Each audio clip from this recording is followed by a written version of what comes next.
Good morning. Thank you all for being here today. My name is Lian Han. I'm the Vice President for Citizen Power Initiative for China. I will be chairing this morning's session. Today is the 70th anniversary of the Universal Declaration of Human Rights.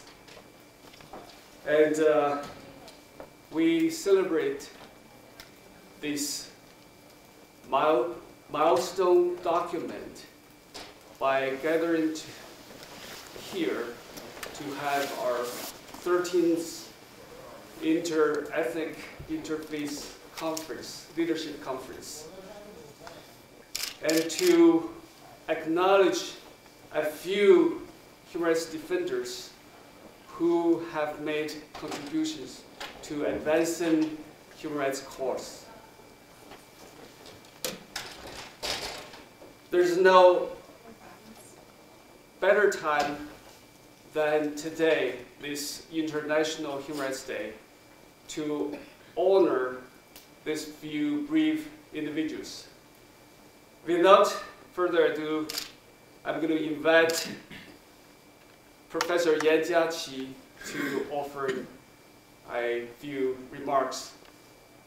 Professor Yan Jiaqi was advisor to reform-minded Chinese leader Zhao Ziyang.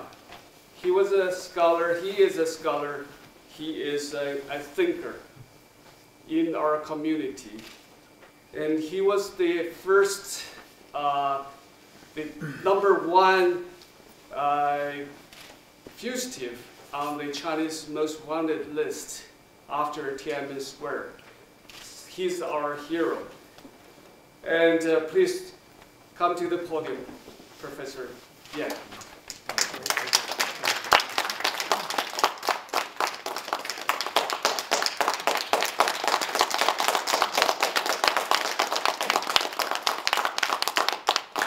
很高兴今天来参加肃静青年的研讨会。特别高兴，看到以前30年以前就认识的老朋友，但杨经理当然是了，还有廖天琪，看到很高兴。30年的时间过去了，而且我看到杨经理的理念非常重要，就是中国的前途是决定于。不仅决定于汉人，而且决定于藏人、维吾尔人、蒙古族这个各个民族要共同起来奋斗。这个理念是中国的前途。而且我看到很多年轻人在一起，我也很高兴。刚才跟一个年轻人讲话，20几岁的，不到30岁左右，对，我看到他们就代表中国未来。这个道理以前我还不太知道，但我现在年龄大了。年纪老了，我就知道了。原来比我们年轻的一些人，以前是红小兵、红卫兵掌权之后，他们的理念就是这个理念，那就是文化革命重新来，要走毛泽东的路。那现在我们这些人，尽管人很少，不是很多，但是是从中国，从各个民族里的优秀的青年来到这，他们身上实际上负有使命，就改变我们的中国。中国5000年以来历史非常简单，只有2个大的循环，一个就是说唐宋元明清，最后呢中华民国、中华人民共和国。中华人民共和国实际上那个新的王朝，又重复到那个唐宋元明清了。另外一个就是说分裂、统一，分裂、统一，就是循环不已，循环不断。这个肃静青年这个云代表着一个方向，代表中国既要走民主道路，还要走联邦制道路。这个联邦制就是说是一个统一的中国，但是尊重每一个民族的自主性、自主权，而且像美国一样，它可以发挥每一个州、每个地区的这个创造性、多样性，这样一个国家才有前途。所以我特别想到的是说，绝不能够让红小兵、红卫兵在中国猖狂，而应该让我们这样一些优秀的青年，他们就象征着未来的10年、20年这个未来，而且不要很久，这么多年轻人来一起，而且他们带动很多人，一个人就带动100人、1000人、1万人、1亿人，中国的未来的改变是非常容易的。所以我能够有幸来参加这样一个会议，感谢杨建立、韩彦超先生，很高兴能够讲几句话。我看到这么多年轻人，我就看到中国的未来，这是光辉灿烂的未来。谢谢大家。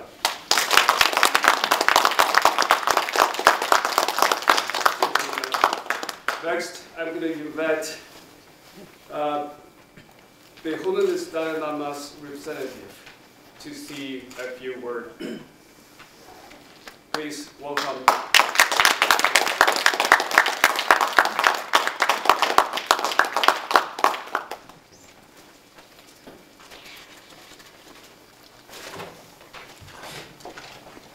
Good morning, everybody. Nice to live. Dr. Yang Kelly and his team, distinguished guests, ladies and gentlemen. I wish to thank Citizen Power Initiative for China for inviting me to this important occasion, especially on this very auspicious day. Tibetans all over the world celebrate December 10th with pride and joy, because on this day in 1989, His Holiness the Dalai Lama was awarded the Nobel Peace Prize. I wish to also offer our deep respect and sincere felicitation to His Holiness Dalai Lama on behalf of all of us. May Your Holiness live long and healthy. For more than 60 years, Tibetans have endured endless suffering under the brutally repressive regime of Communist China. Cultural extermination, religious repression, economic marginalization, and environmental destructions are the norms of the day. CCP has tried every means to wipe out Tibetan people and its rich cultural heritage from the face of earth. But we Tibetans in and outside have refused to be eliminated. On the contrary, under the leadership of His Holiness Dalai Lama and Central Tibetan administration, we have nurtured our future generation and successfully preserved our religion, culture, and identity. As a matter of fact, Tibetan issue is still alive and culture flourishes in exile. On this Human Rights Day, it's my honor as a Tibetan to join you all, Uyghurs, Southern Mongolians, Christians, Falun Gong practitioners, and people from Taiwan, Hong Kong, Macau, and Han Chinese, who have stood up against the injustice and inhuman treatment. More than 153 Tibetans from all walks of life have burned themselves. Actually, 2 days back, we also heard, it's yet to be confirmed, one more self-immolation has taken place in Amdo region of Tibet. So they burned themselves in desperate final bid to call world's attention to their plight and aspiration. They have called for the return of His Holiness Dalai Lama and restoration of freedom for Tibetan people. It is hoped that the world will recognize that these 153 human beings are not just the numbers. They are real human beings like you and me. Just like us, they have children, parents, spouse, friends, hopes and dreams. Of course, they do not want to die. Tashi Wangchuk got sentenced to 5 years in prison simply for asking opportunity for our younger generation to learn Tibetan language in schools. Panchen Lama got abducted 23 years ago at the age of 6, and we have no sign of whether he's alive or not. Today in Tibet, CCP officials who are atheists now manage the great monasteries of Tibet. The incarnation of lamas a pure religious activity is being meddled with. However, unanimous Senate resolution refusing to acknowledge China's decision in April this year and the recent State Department's stand on these issues are always welcome. Sadly, Tibetans are not alone who are suffering at the hands of Chinese government. Our Uyghur brothers and sisters are currently facing a massive clampdown, torture, and death. Churches of our Christian brothers and sisters are burned and desecrated. The non-violent practitioners of Falun Gong have been tortured for years, and the rights of people of Hong Kong have been trampled.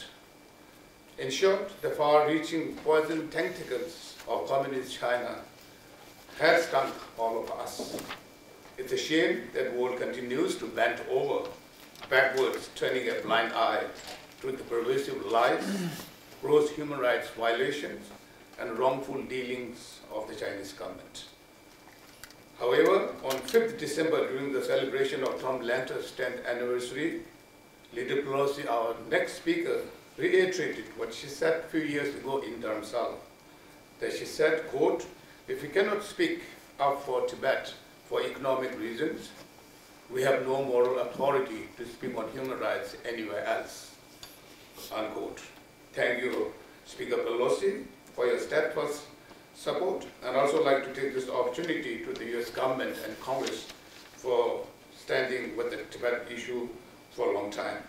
Ladies and gentlemen, we're beginning to see that the international community seems to be slowly waking up from a deep slumber as the CCP's long arms are reaching your backyard and neck and disturbing your way of life and thinking. It's time to brass up and be fully awakened before it's too late. In regard to Tibet, what is becoming clear is that China wants Tibet and its resources, but not the Tibetan people. Otherwise, there can be no more realistic and sincere offer to address the Tibet issue than the one offered by His Holiness the Dalai Lama and the Central Tibet Administration. That is the middle way approach, which serves the interests of both Tibetans and Chinese. In the middle way approach, we ask only for genuine autonomy for the Tibetan people as enshrined in the Chinese constitution.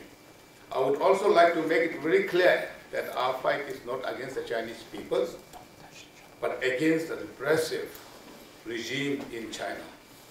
His Holiness has said in 1989, when he was awarded the Nobel Peace Prize, in his acceptance speech for China, quote, "In China, the popular movement of democracy was crushed by a brutal force in June this year," that was in 1989, the Tiananmen Masquerade. "But I do not believe," he says, "that demonstrations were in vain because the spirit of freedom was rekindled among the Chinese people, and China cannot escape the impact of this spirit of freedom sweeping many parts of the world. The brave students and their supporters showed the Chinese leadership and the world the human face of that great nation," unquote. So, therefore, the current conference is a testimony to that undying spirit and effort of the Chinese people for democracy, human rights, and dignity. Lastly, I wish to congratulate the organizer for this wonderful conference, and we must also continue to fight together and fight against the fascism and injustice.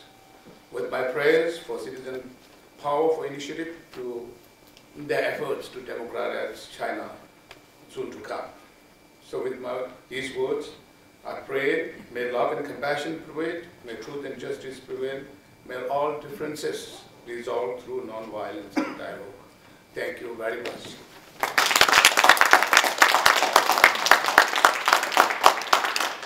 I saw our keynote speaker here, but before we do that, I'm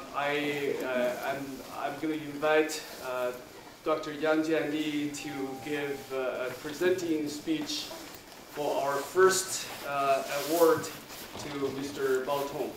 Please. On the eve of the 30th anniversary of the Tiananmen massacre.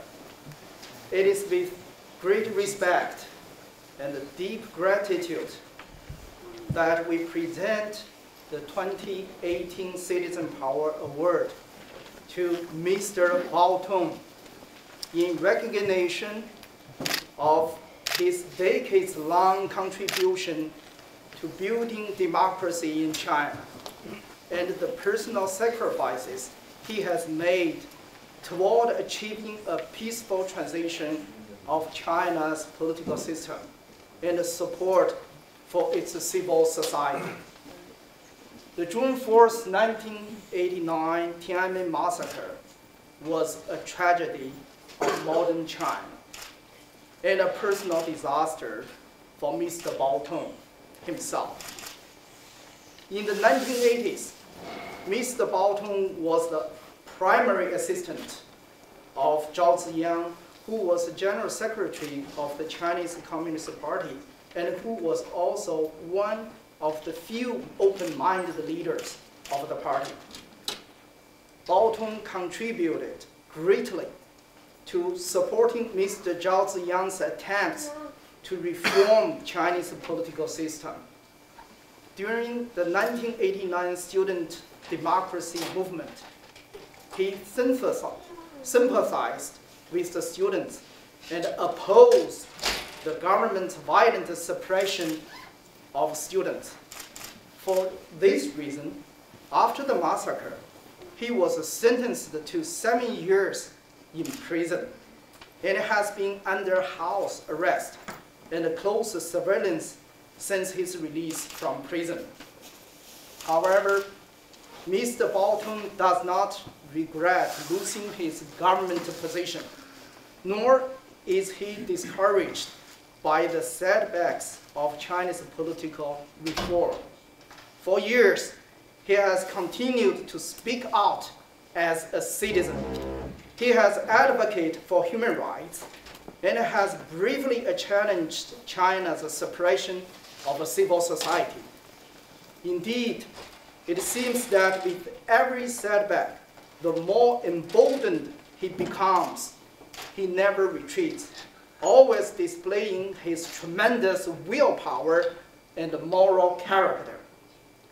Mr. Bao Tong's consistent sincerity is embodiment of China's conscience. He has greatly encouraged and inspired all of us. Mr. Bao Tong has not only been a witness to the tremendous tides that have swept China's modern history, he has been a force for good. We are honored to walk side by side with Mr. Bao Tong in the right direction of history, and we will surely arrive at our destination.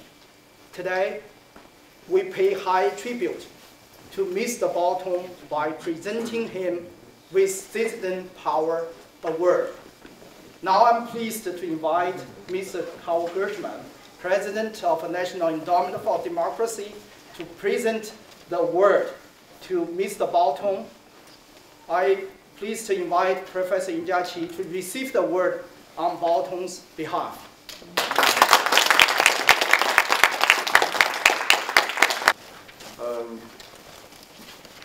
Bao Tong was one of the key reformers from the period of the 1980s, when the period of Hui Yaobang and the early reforms of Deng Xiaoping. He was the director of the Office of Political Reform of the Central Committee of the Communist Party and the Policy Secretary of Zhao Ziyang, the Premier from 1980 to 87, and then the General Secretary of the party from 87 to 89. And he was also director of the Drafting Committee of the 13th Party Congress, the Congress that called for market reforms and the opening under Deng Xiaoping. Just before the Tiananmen massacre on June 4th, 1989, and we should not forget that the 30th anniversary of that massacre is approaching, and we want to do everything we can to call attention to it on that June 4th, 2019. Zhao Ziyang was held under house arrest for the rest of his life, and Bao Tong was convicted in a show trial in 1992 for revealing state secrets and counter-revolutionary propagandizing.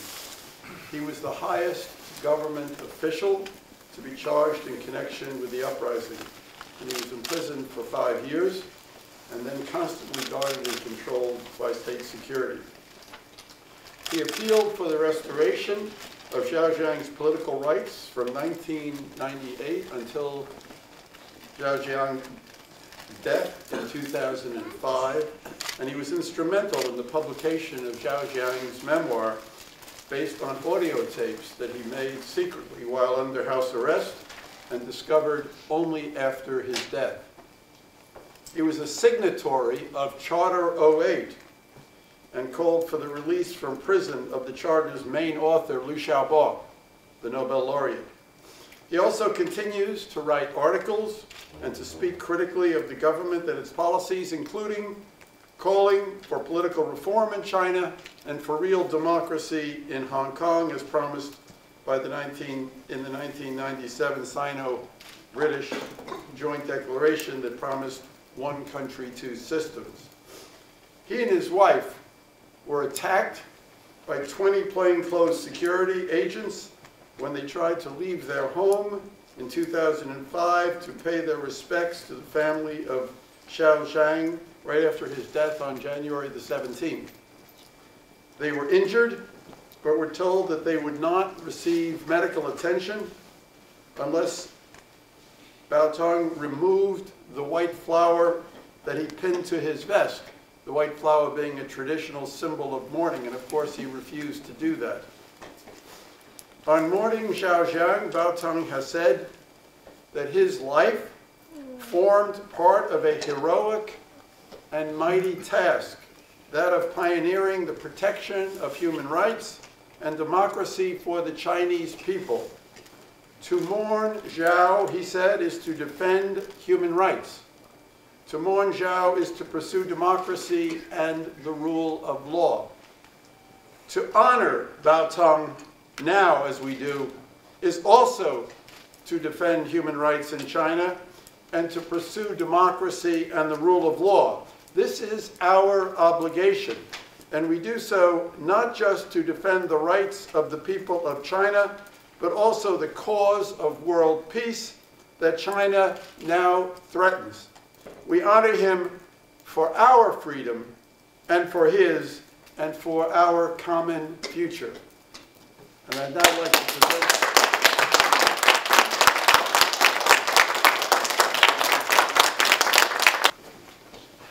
on behalf of Mr. Bao Tong, thank you for this special honor. Thank you for citizen power initiatives for China. Thank you, Mr. Jian Yang. Thank you, everyone. Thank you for your encouragement to be a member of civil society, living in a slavery-free civil society to be our life goal. We will keep working on this long journey until together we reach our destiny. Thank you again.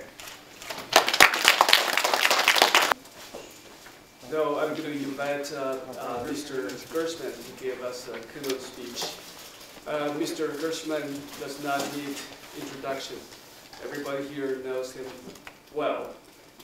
He has been the president for NED since 1984, and he also served in the UN Human Rights Committee during Reagan administration.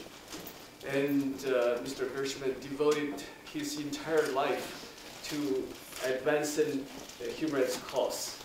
And without NED, without his help, I don't think many of us, our NGOs or programs probably won't get launched. So we all owe him a great deal for that.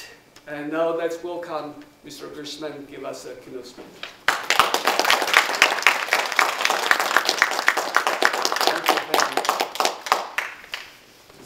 be here this morning with you. I see many, many friends, including Luisa Griba, who served so long on the NED staff and did such terrific work for China and for democracy. And I want to congratulate Yang Zhang Li for what I think is a very important initiative of bringing together the people who represent the different parts of the Chinese population. The first and the most important point that I want to convey to you this morning is that we are now in an entirely new period in relations between the United States and China, and also between China and the entire West, and in fact the world. In my view, China today poses the greatest threat to democracy in the world. Its growing power and its bellicose behavior have surprised most political leaders and policy specialists in the West, who have assumed that economic growth and integration into the global economy, the growth that was really started, as I mentioned before, in the late 1970s, when Deng Xiaoping announced his 4 modernizations. And let me note that last week, on December the 5th, it was the 40th anniversary of the Democracy Wall movement, and there's an event in the Congress today that Wei Jingsheng is organizing about that 40th anniversary, and it's very important. But those 4 modernizations unleashed the economic growth, and it was hoped throughout the West that this would promote China's liberalization and its integration into the global economy, as happened in South Korea and in Taiwan, the East Asia model of democratic development, as it were. In fact, though, China's growth has reinforced the Beijing regime's belief in the legitimacy and superiority of its own state-driven economic model, and the wealth that it has amassed as a result of this growth has enabled it to play a much more assertive role internationally. One person who had no illusions about the dangerous consequences of China's rise was the Chinese intellectual and Nobel laureate Liu Xiaobo, who died last year in prison. He worried about China's rise as a dictatorship and noted that other rising dictatorial powers like Hitler's Germany, the Meiji emperors in Japan, and Stalin's Soviet Union all eventually collapsed, and in so doing brought disaster to human civilization. He wrote this in 2006. If China followed the same path, he warned, the result would not only be another catastrophe for the Chinese people, but likely also a disaster for the spread of liberal democracy in the world. I want to note that just a couple of weeks ago, I was participating in a meeting in this town organized by a very prominent think tank, which is launching an initiative to how to reestablish the world order at a time when the world order is in retreat.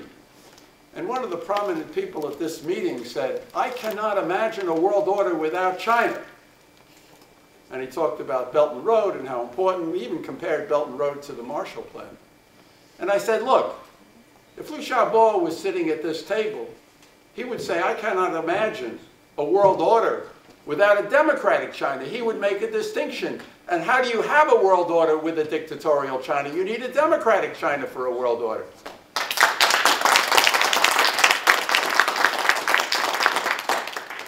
No one at the time heeded Liu Xiaobo's warning when he wrote these words in 2006, because the conventional wisdom at the time assumed that as China modernized economically, it would eventually become a responsible stakeholder, those are the words of Robert Zoellick, who headed the World Bank, in the global economy and the liberal world order. In fact, exactly the opposite has happened.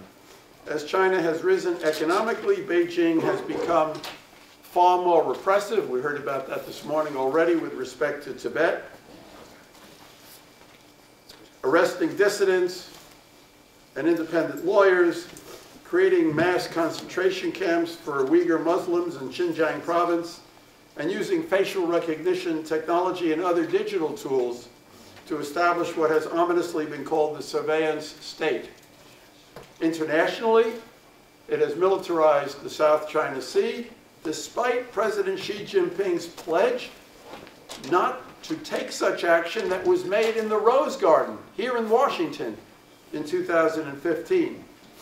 China's military buildup has been described in a Pentagon study, and this is a quote, as perhaps the most ambitious grand strategy undertaken by a single nation state in modern times. It has engaged in cyber theft on a massive scale, despite promising, again, another promise, the Obama administration in 2015, that it would end cyber hacking. And just yesterday, in the Wall Street Journal, I read that federal prosecutors are expected this week to unseal criminal charges against hackers linked to the Chinese government who have broken into U.S. technology service providers, compromising hundreds of thousands of companies, and U.S. officials have called China's cyber theft campaign the greatest transfer of wealth in history. In addition to its $1 trillion Belt and Road Initiative, Beijing targets more than 60 countries in an effort to advance its economic and military goals, including securing access to strategic ports. It has also launched an ideological offensive against democracy involving the investment of $10 to $15 billion in so-called sharp power information tools to manipulate target populations and to promote its own preferred authoritarian ideas, norms, and models of government. And I call your attention to the report that was issued by the leading China scholars in the United States, Larry Diamond, Andy Nathan, Orville Schell, just 10 days ago. Such threatening behavior has provoked an international backlash that The Economist magazine has called, and I quote, the starkest reversal in modern geopolitics. They also, by the way, said that because of China's behavior, the West's 25-year bet on China, the bet was that it would liberalize with economic growth, the West's 25-year bet on China has failed. An example of this geopolitical reversal was the harsh speech delivered by Vice President Mike Pence last month, on October the 4th, at the Hudson Institute, which criticized all of China's repressive and aggressive actions that I have noted, and added the charge of meddling in American politics to all the other alarming Chinese actions. Some observers have seen this speech by Vice President Pence as the portent of a new Cold War.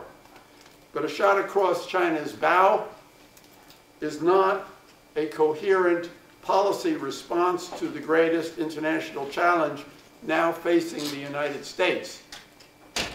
So this is my second point this morning. The United States needs a coherent and bipartisan policy to address the multiple challenges that China presents. Elements of such a policy are beginning to emerge.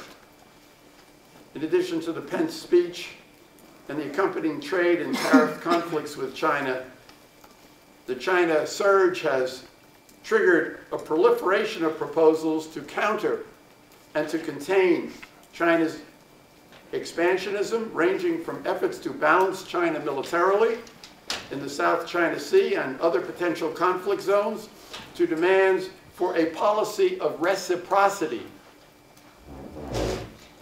in dealing with China. Reciprocity means treating China the way it treats other countries. For example, investments would be screened in order to block access to Chinese companies here that is denied to U.S. companies in China. Congressman McGovern, who will be speaking later, has introduced the Reciprocal Access to Tibet Act. which is another example of the application of the principle of reciprocity in dealing with China. In addition, cultural programs like Confucius Institutes would be monitored to ensure that they are not used as tools of political intervention. There are Confucius Institutes at over 100 US universities and 500 universities around the world. And for example, if the Dalai Lama is going to be coming to a university, as he did, University of Southern California, these Confucius Institutes are used to mobilize opposition. This is not scholarship. This is something different. This is politics and intervention in our internal affairs. And the US would insist that American cultural centers in China have equal access to universities and other institutions for academic purposes, not for political purposes. I think a bipartisan policy on China is possible because China has not become a partisan issue in American politics, and because prominent people in both parties are strong defenders of human rights in China, including the defense of political rights and religious freedom for Han Chinese, and also the defense of the rights of the Tibetan and Uyghur minorities, as well as the defense of the freedoms promised to the people of Hong Kong in the 1997 agreement. An immediate goal of such a policy should be, towards such a policy, should be to build a bipartisan coalition in the Congress in support of a new China policy that would include promoting human rights and democracy in addition to defending US security and economic interests and countering China's sharp power campaign in the arena of information. Building such a coalition, I think, is possible, and as already been mentioned, Nancy Pelosi, the presumptive next Speaker of the House, has a long record of devotion to the cause of human rights in China. Her heartfelt statement on the passing of our dear friend Lodi Gary at the end of September, the Dalai Lama's special envoy emphasized, and I quote, that members of Congress on both sides of the aisle, this is Speaker Pelosi speaking, benefited from Lodi's insight and wisdom. Ms. Pelosi can be an important ally in building bipartisan congressional support for a new China policy. Support for the development of democracy over the long term needs to be a core element of such a new and comprehensive China policy. Such a policy will also need to support our democratic friends, will need the support of our democratic friends in Asia.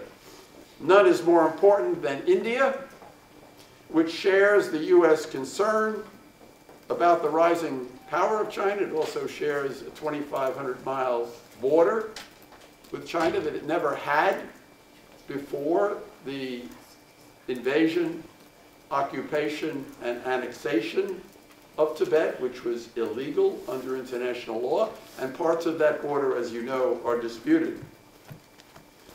The shared concern between India and the United States is the principal reason that there is today what many people have called a growing strategic convergence between India and the United States. Aiding democracy is especially important in dealing with the protection of the rights of minorities, and that's the theme of this conference. Lodi Gary hoped that it would be possible to negotiate an agreement with China based on the Dalai Lama's middle way approach, which seeks genuine autonomy for the Tibetan people within the framework of the existing Chinese state and constitution. In other words, even though the Chinese invasion, occupation, and annexation of Tibet was illegal under international law, the Dalai Lama was prepared to accept that and not to challenge it in order to achieve autonomy for the Tibetan people within China. Lodi continued to believe that Tibet is in every sense an occupied nation, brutally occupied, he said, but he became persuaded that the Dalai Lama's vision of autonomy offered a nonviolent way to preserve the Tibetan people's religion, culture, language, and identity. He was influenced by the exploratory talks that he held in China in the 1980s, during the period of reform under Deng Xiaoping and Hu Yaobang. But the fate of Bao Tong that we learned about this morning and honored him shows that why the negotiations ultimately failed. As Liu Xiaobo wrote after the uprising in 2008, and I quote, everyone in China is a prisoner to the same dictatorial system. And so long as the Han people live under dictatorship, it will be unthinkable that Tibetans precede them in gaining freedom. That is why he said that the resolution of the Tibetan question depends fundamentally on the question of the form of government that China will have in the future. Democratization for all of China is the necessary condition for any solution, whatever its form, to the Tibet issue and also to the other issues in Hong Kong and with the Uyghurs. And also the issue of Taiwan, which should not be forgotten. Because China threatens Taiwan because it is a successful democracy. Indeed, Taiwan is a democratic model for China, which shows that Confucian culture does not pose an obstacle to democracy, as the Chinese say.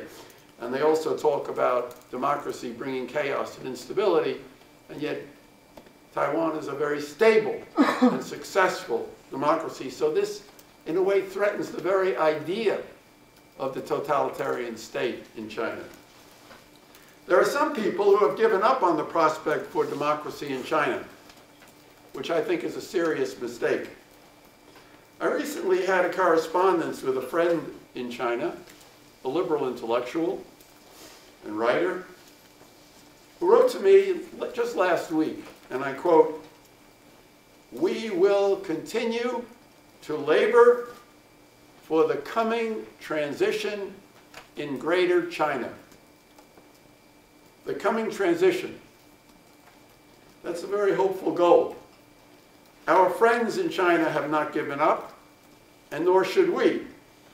Our goal should be to support them, because in so doing, we support our own future and the prospect for a more democratic and peaceful world. Thank you. Thank you, Carl, for that powerful and inspiring speech. Now I'm going to invite Louisa Griff on behalf of the Uyghur World Congress to say a few words. Let's give her a welcome.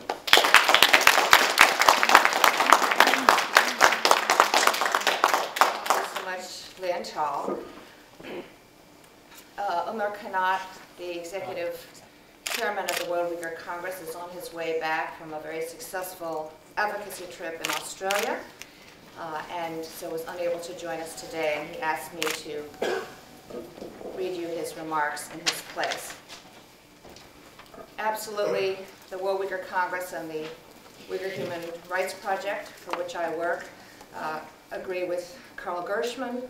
The Chinese Communist Party today poses a fundamental threat to civilized values and a rules-based international order.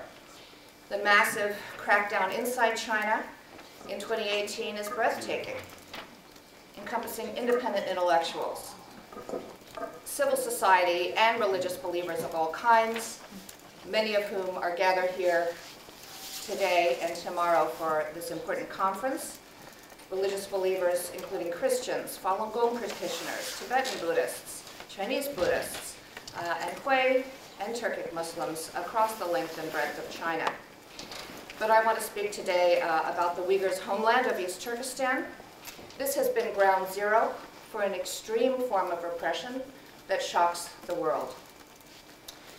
In fact, the German scholar Adrian Zenz, in congressional testimony just 2 months ago on September 26th, described what is happening in the Uyghur homeland as a monstrous crime against humanity on a scale and level of sophistication that has rarely been witnessed in modern history.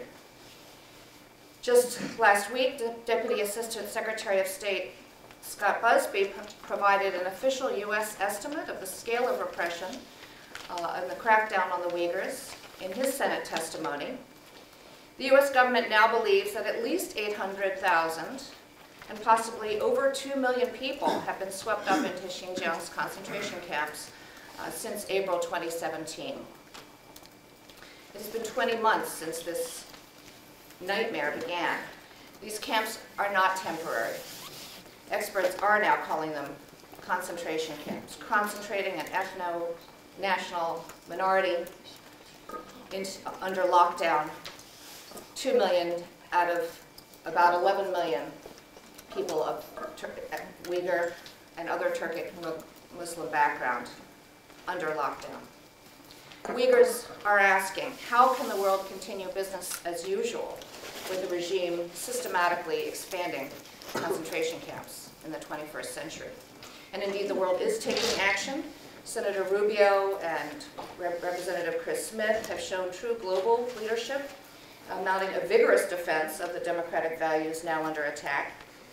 And Uyghurs feel that their leadership can only be compared to that of Winston Churchill nearly a century ago. He went against the tide of the times when the democracies of the 1930s preferred to conduct business as usual with the rising fascist regimes in Europe. They preferred a comfortable pretense that concessions to an expansionary dictatorship would buy time and peace. But the U.S. is pushing back.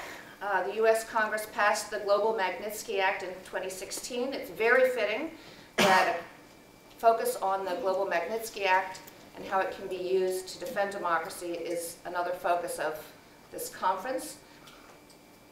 And then just this year, on November 15th, 3 weeks ago, the Congress introduced another bipartisan act, the Uyghur Human Rights Policy Act, under the leadership of Senator Rubio and Senator Menendez, and Congressman Chris Smith and Congressman Tom Suozzi. This act, this Uyghur Human Rights Policy Act, ramps up momentum for Magnitsky sanctions on Chinese officials and companies that are complicit in human rights abuses in the Uyghur homeland. And it supports vigorous law enforcement action, investigation, and prosecution by the FBI of security forces which are threatening and coercing Uyghurs abroad and other Chinese dissidents and disfavored people who are outside China and yet are reached by Chinese security forces in an unconscionable violation of their civil rights here in our democracy. Furthermore, academics are now speaking up in an extraordinary statement issued on November 26th, the National Press Club here in Washington. 278 leading academics around the world jointly endorsed immediate action to close the camps in the Uyghur homeland. They called for sanctions on officials and private companies, those who are involved in building the high-tech total control, total surveillance system in East Turkestan. And they urged academic institutions around the world to rethink their exchanges and cooperation with government institutions inside China, as long as this government is conducting such a campaign of widespread repression. Now, as of this morning, that statement has been endorsed by more academics. From 278 just 2 weeks ago, it has now been signed by 603 scholars from 39 countries. This is very encouraging to know, because in normal times, scholars refrain from commenting on foreign policy, on sanctions. So for them to advocate sanctions and vigorous action is a clarion call. These are not normal times. At the UN in November, 24 countries delivered an unprecedented diplomatic rebuke to China at its Universal Review. And 15 ambassadors in Beijing sent a letter jointly calling for a meeting with Chen Quanguo, party secretary of the Xinjiang Uyghur Autonomous Region, outlining well-established documentation of the horrors in Xinjiang. Of course, they've been denied that meeting. But this is not enough. the Uyghur Human Rights Project would like to say sanctions cannot come soon enough. Perpetrators of these crimes against humanity must pay a price for their unspeakable cruelty, and businesses must be put on notice that they may not profit from brutality. Democracies must also act urgently to defend their citizens from the Chinese state's export of repression. And this is not only a matter of saving the people of East Turkestan, the people of Tibet, the people all across China who are being subject to intrusive surveillance, which allows no privacy, no independent thinking, and truly enables the Chinese state to extend its control to private life in a way surpassing even past repression in China. This is now going beyond East Turkestan to Ningxia, to all of China, coming to Hong Kong, and now this really needs to set our hair on fire. The government has now, through its propaganda outlets, suggested that this model of repression should be exported to the Middle East and to Europe. So China's challenge to this rules-based global order could not be more frightening. International momentum is building, and the action UHRP, the Uyghur Human Rights Project, continues to call on governments to act immediately to end the shocking atrocities unfolding in East Turkestan. But this immediate action is necessary not only to uphold our democratic values in democratic countries, but also to defend our core security and strategic interests. This is the promise made 70 years ago. Never again. Thank you. No, we have Congressman Rayburn here. He is a champion of human rights, and he has done so much to help the victims of human rights abuse. And he introduced many bills in the Congress to advance human rights cause. Now let's welcome Congressman McCarthy. Everybody, my thanks to Ian Lee and the Citizens Power Initiative for the invitation to speak here today. You know, I'm always happy to be here because I believe strongly in nonviolent action and the power that comes from unifying and working together in spite of ethnic, cultural, religious, and linguistic differences. That kind of coming together is what has made America strong, and it is what will eventually lead to change in China. You know, sometimes I hear people criticize what they call identity politics as divisive and unhelpful. But in the end, identity politics is about recognizing everyone's human dignity and everyone's human rights, no matter where you come from, what first language you were taught, what color you are, or what God you worship. If we were better at standing up for every person's rights and dignity in spite of differences, maybe it wouldn't be necessary to say, I am a Tibetan and I have rights, or I am a Uyghur and I have rights. But we're not always good at seeing people who are different from us as equally worthy of respect. So Citizens Power's commitment to bringing together Han Chinese, Tibetans, Uyghurs, Mongolians, Christians, Falun Gong practitioners, Muslim, Buddhists, and people from Taiwan, Hong Kong, and Macau is exactly the right thing to do, and I congratulate you for taking this approach.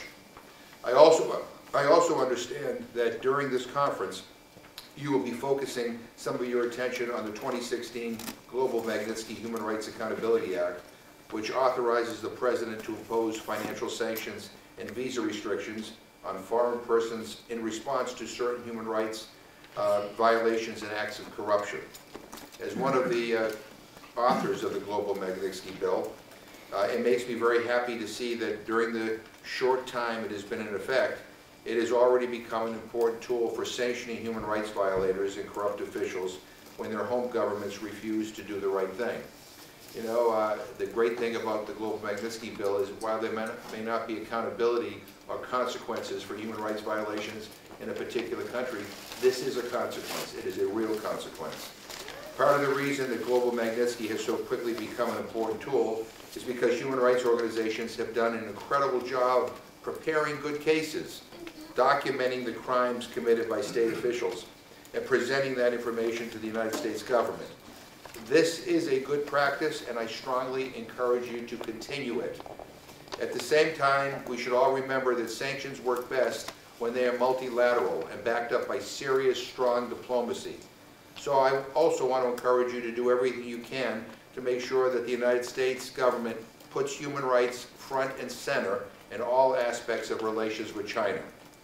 It will not be enough to sanction a few individuals if all the other messages we send as a country signal indifference to terrible abuses like the re-education camps for the Uyghurs. Finally, I cannot emphasize enough that we are at a critical juncture for human rights.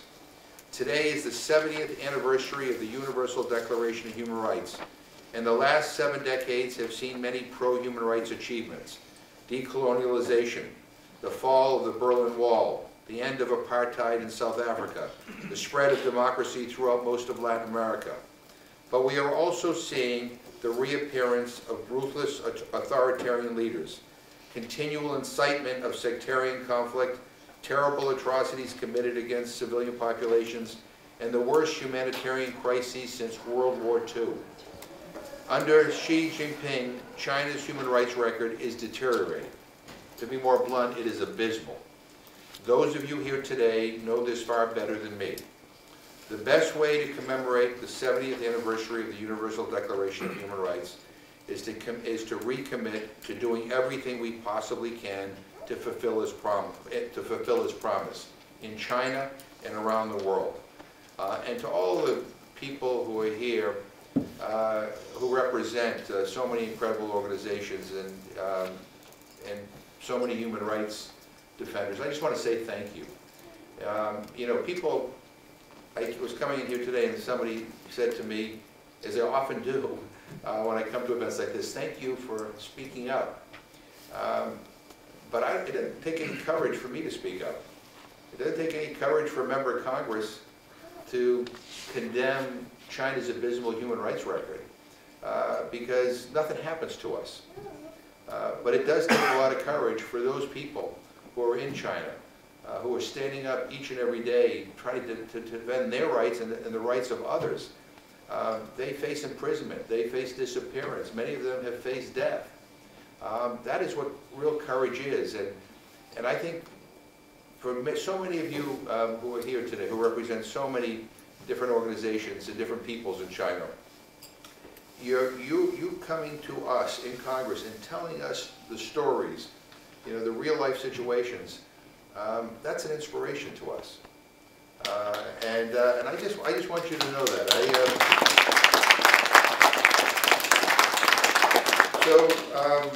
You know, I'll just finally say that you know, next year brings a new Congress here in the House of Representatives, and human rights has always been here a bipartisan concern. But I will just tell you this: I look forward to working with you even more forcefully and more strongly as the head of the Tom Lantos Human Rights Commission, but also as the new chairman of the House Rules Committee. For those of you who don't know, the Rules Committee is the committee that actually schedules things, gets things on the floor, and makes things in order. And I'm going to tell you this, and I make this as a promise to all of you: you're going to see a lot more human rights legislation moving to the floor, a lot more amendments moving to the floor that deal with human rights. So I thank you for having me here, and I wish you all the very best. Thank you. 我们现在下边给这个李娜颁奖，现在让这个杨经理读这个颁奖词。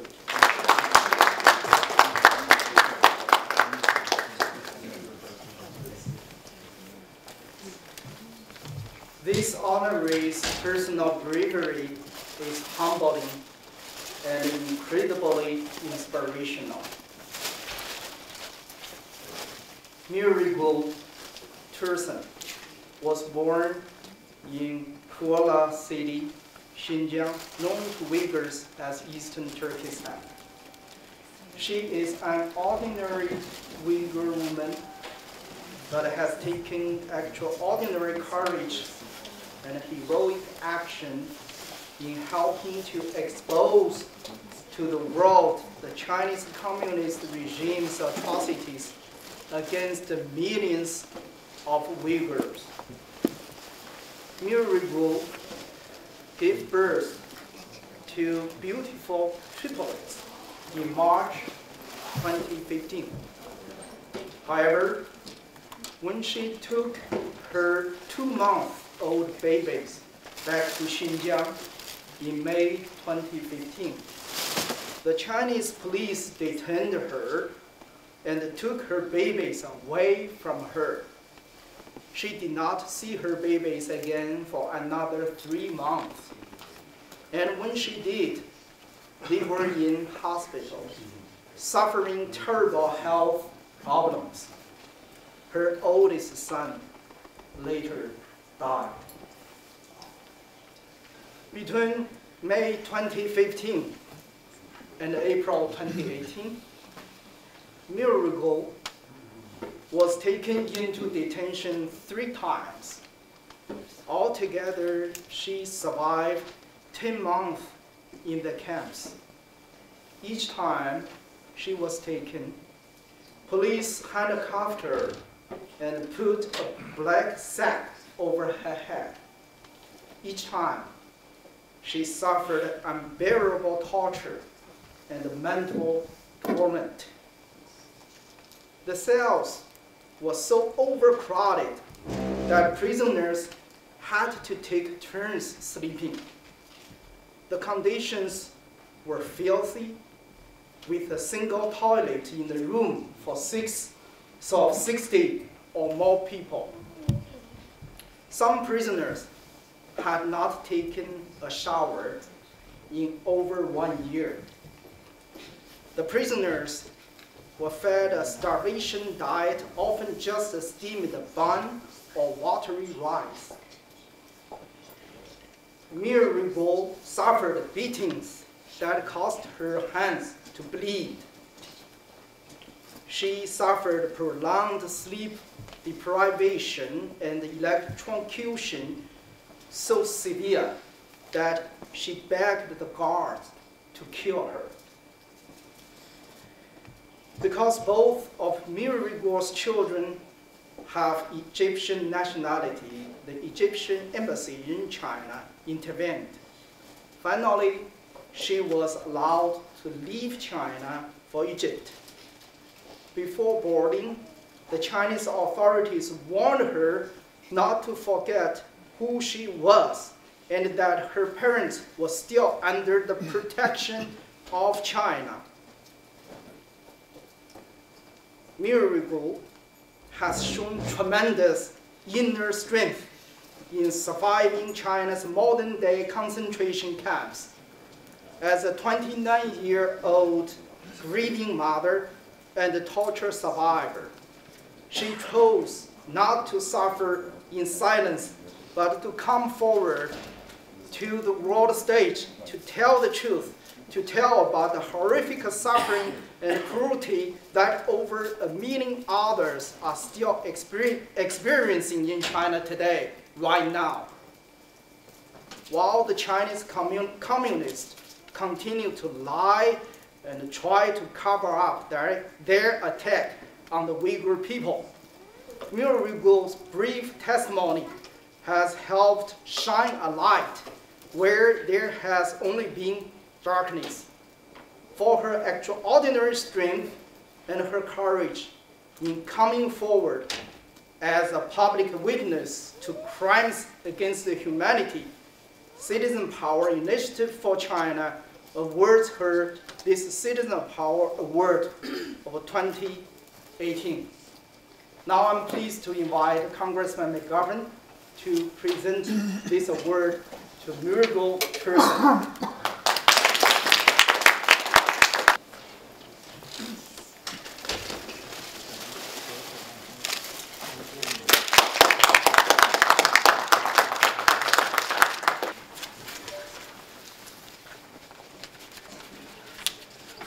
Good morning, everyone. I would first like to thank the United States government for bringing to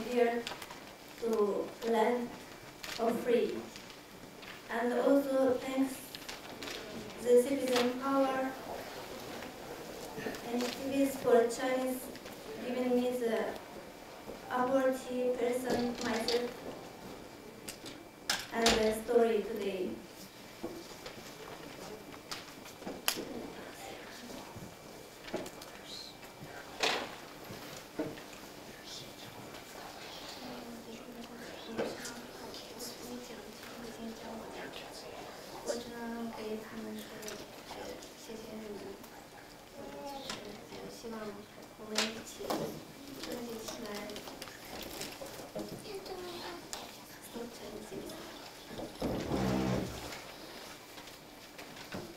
She just said that her English is not good enough, so she just give a very brief remark. She wants to thank everybody for their help, and I want to everybody stand in solidarity to help the Uyghurs inside China, help other Chinese victims of human rights abuse in China. Thank you all. Now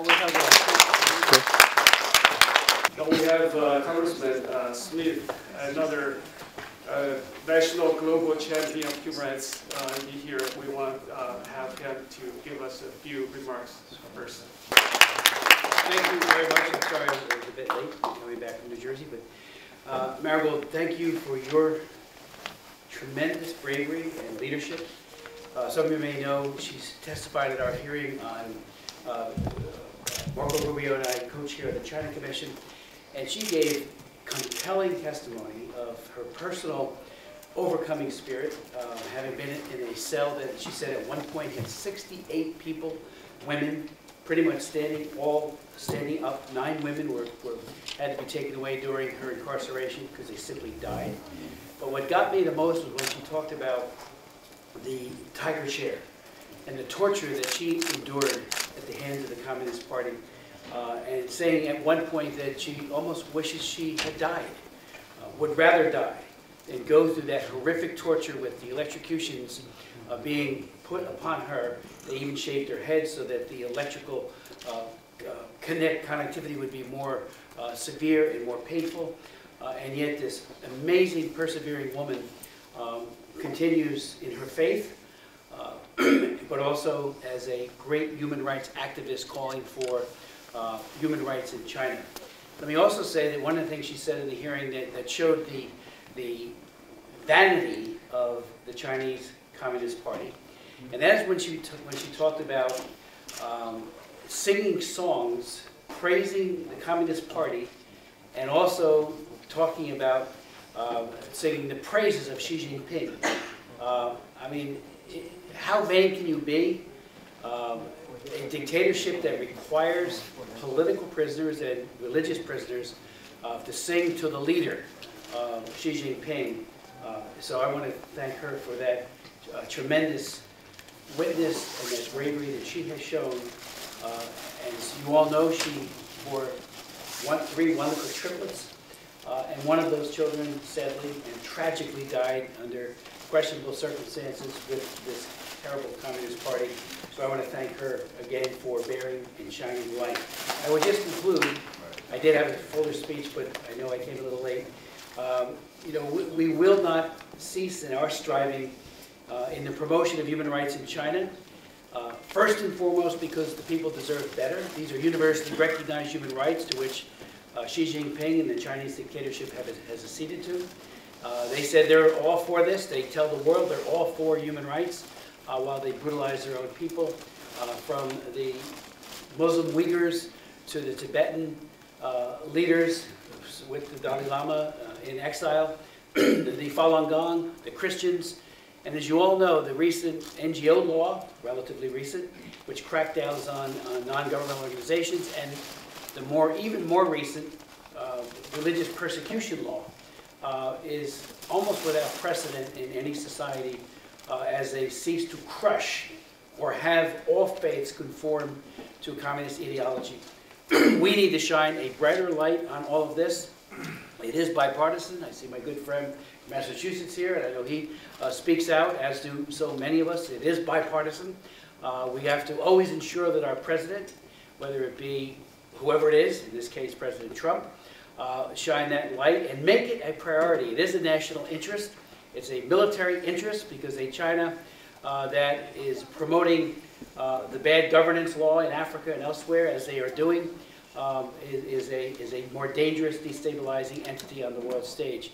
But above all, because the people deserve it. The people deserve better than the dictatorship that they have today. And we will continue to fight hard here in Congress. But you have to know how much you inspire us. I don't know what I would do in your circumstances. When you're arrested, you're brought into an underground cell with no light except for a bright light that never turns off.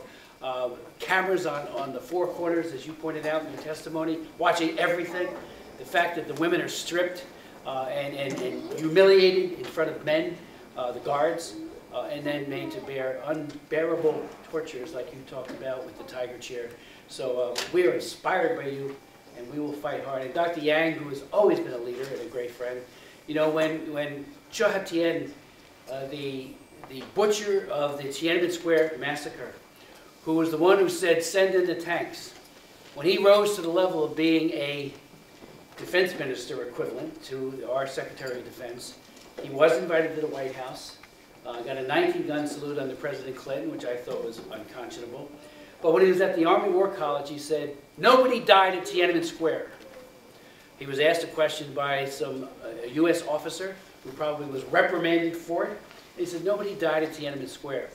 In 2 days, I put together a hearing, and I've had well over 65 hearings on Chinese human rights abuses. And Dr. Yang was one of our principal witnesses who bore witness to the fact that people died, not only during those famous days, which the Chinese turned into infamous, but also they hunted down and killed even more people who were part of that network, not just in Beijing, but throughout the country, trying to crush democracy. Democracy will not be crushed. Those who fight so valiantly for human rights will not be silenced. And Dr. Yang, when you testified, and you've done it many times since, again, you brought the bright light of scrutiny and honesty to a dictatorship that is mired in terrible, terrible abuse. So thank you, and God bless you all. I want to thank Congressman Smith. I have known him for almost 30 years. My wife worked for him in Congress.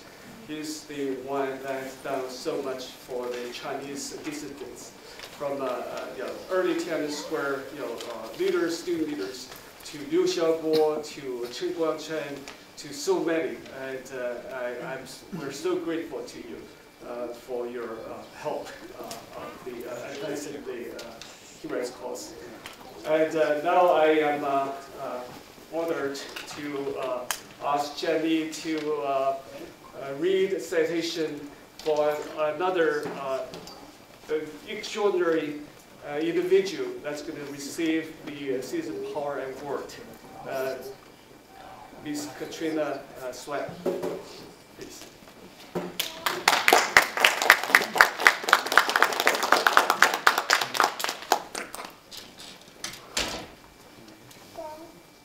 Dr. Katrina Lantos Sweat is a fierce partner in our fight for freedom and democracy. She is the president of the Lantos Foundation for Human Rights and Justice.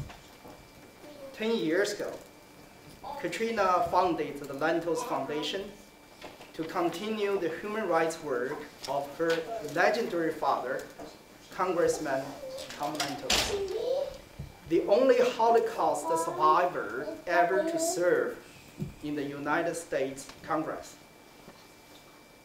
Congressman Lantos not only served as the chairman of the House Foreign Affairs Committee, but was also the founder of the House Human Rights Caucus. Katrina has built on the solid foundation of her father and become a human rights powerhouse in her own right. both through her work at the foundation and through her own outside commitment. She is a longtime passionate and forceful advocate and defender of human rights. Her passion for the persecuted and the weak, her love for humanity, her independence in politics, and her innovative thinking have made her a global human rights champion. One who has advanced religious freedom, rule of law, internet freedom, and free speech. She has been a beacon of hope and offered strong support for those on the front lines of human rights work around the world. Katrina has been a friend, mentor, advocate, and a powerful ally for all of those fighting oppression or injustice. For Katrina's outstanding contributions to human rights, it is a great honor for Citizen Power Initiatives for China to present Katrina Lantos-Sweat with Citizen Power Award of 2018.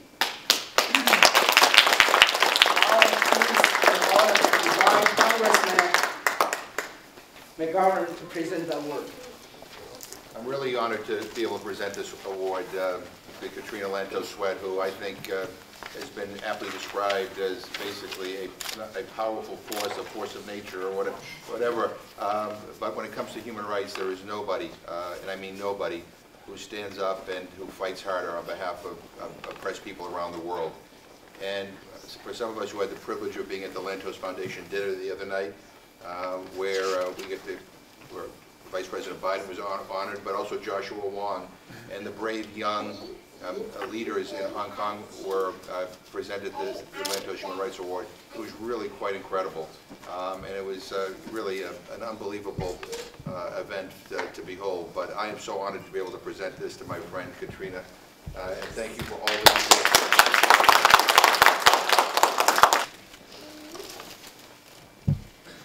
Good morning, everyone. I feel very humbled to be in your midst because I know there are a lot of heroes in this audience, and I truly don't feel that I deserve this great honor, but I am deeply grateful to be receiving this award. And not only to be receiving an award that means so much to me, but to be receiving it from someone who I admire so greatly. I have had the privilege of knowing and working with Dr. Yang Jianli for now many years. And to me, he embodies the virtues that all human rights leaders should seek to emulate. Jianli is unyielding and undaunted in his determination to stand up for democracy and human rights in China.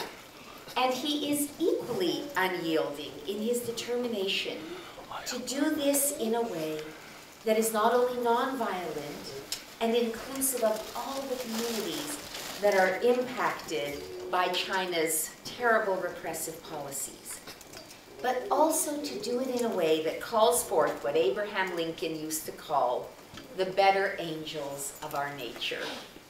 So I thank you, Jianli, not only for this award, but for the inspiration you are to me and to so many others. We really need to keep the spirit that you embody alive as we work to hold China accountable for its massive and spreading abuses of human rights, not only within China proper, but through its insidious tentacles internationally, in business, academia, and the media.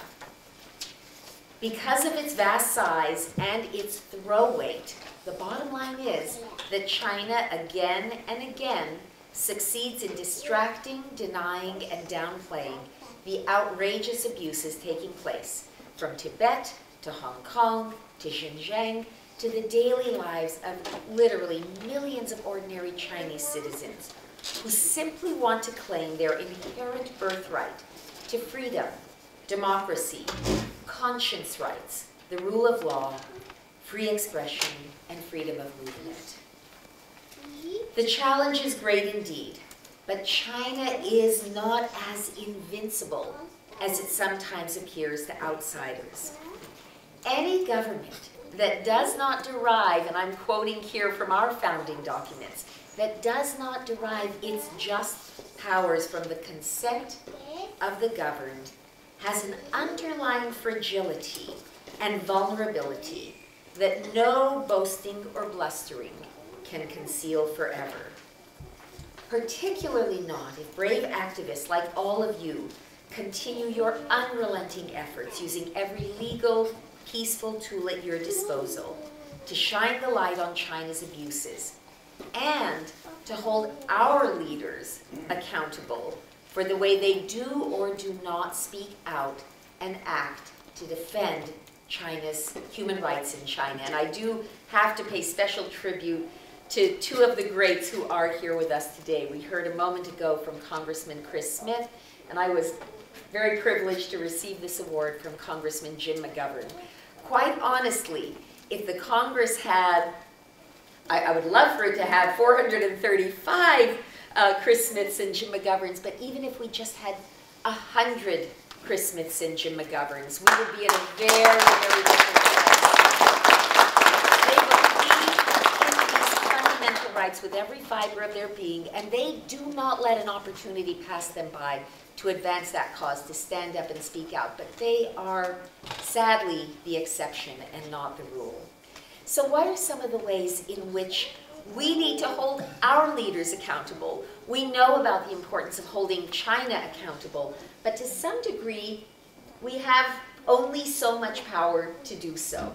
But where we have more power and more influence is holding the top leadership of our government accountable for the way they do or don't confront China on its outrageous, massive pattern of human rights abuses. So I want to just very quickly run through, if I may, some of the areas where we need to hold our own leaders' feet to the fire to make sure they are doing the right thing. So whether that means making sure that our government applies the Global Magnitsky Act to sanction Chinese officials who are implicated in severe human rights abuses. We have discovered, and I want to pay tribute to Bill Browder, who was sort of the moving force behind the adoption of first, just the Magnitsky Act, which applied to Russia, and now the Global Magnitsky Act. And we have found that this really is a tool that for the first time puts teeth into the enforcement of what has too often been abstract and ideal human rights standards without much of a mechanism for making them bite. You know, teeth are used to bite. And now we have some teeth that can really bite when they are applied to high-level leaders in various governments around the world. And China should be front and center in our efforts to get these sanctions imposed. And there are plenty of high-level, important leaders in China who merit sanctioning under the Global Magnitsky Act, and that is a specific, concrete policy action that all of us can pursue.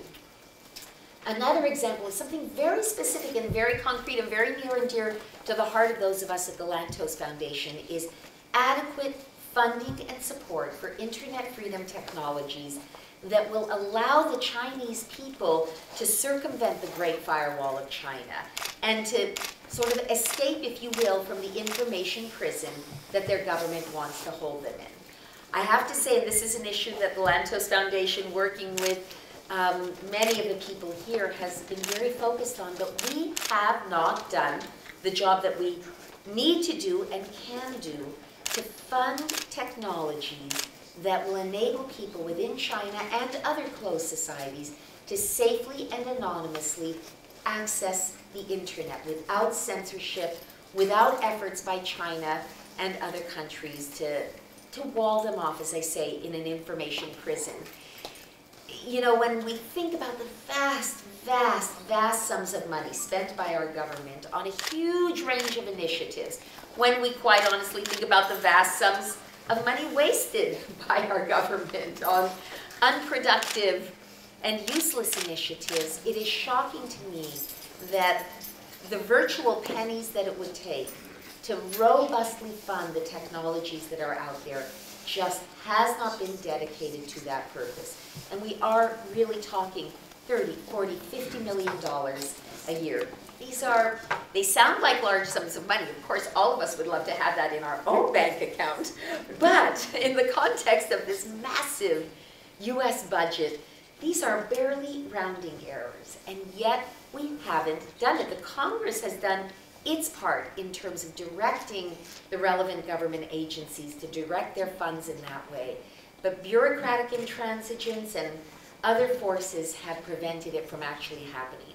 So I know I have two great partners here. We need more, and I need your help. All of us need your help in mobilizing and bringing pressure to bear on agencies like the BBG, which I know now has a new name, and senatorial offices and congressional offices to have them turn up the heat so that these funds, which Congress has said we want dedicated to this purpose, actually reach those brave inventors and innovators who want to help their compatriots and their co-religionists and their co-activists behind the Great Firewall, but simply don't have the resources to do so. Another example of a way in which we have a tool, but it is not as robustly enforced and applied as it could be, is with the IRFA, the International Religious Freedom Act. This is a piece of legislation that puts tools in the hands of both our ambassador at large for religious freedom, USERF, a body that I used to chair, and our Congress and the White House, to take more aggressive steps to really advance the cause of freedom of religion, conscience, and belief. I know many of you here today, either yourselves personally or you come from communities that have experienced the crushing oppression in China for people from a variety of faith communities. We've talked about the Uyghurs, we've talked about the Falun Gong practitioners, the house church movement, of course the Buddhists of Tibet, and there are other such suffering communities. We need to more robustly apply the elements of IRFA, the International Religious Freedom Act, to forcefully advocate on behalf of what I consider to be this bedrock freedom. In my view, really so many of the other freedoms we cherish flow from that inherent, fundamental human right to live your life according to the dictates of your own conscience.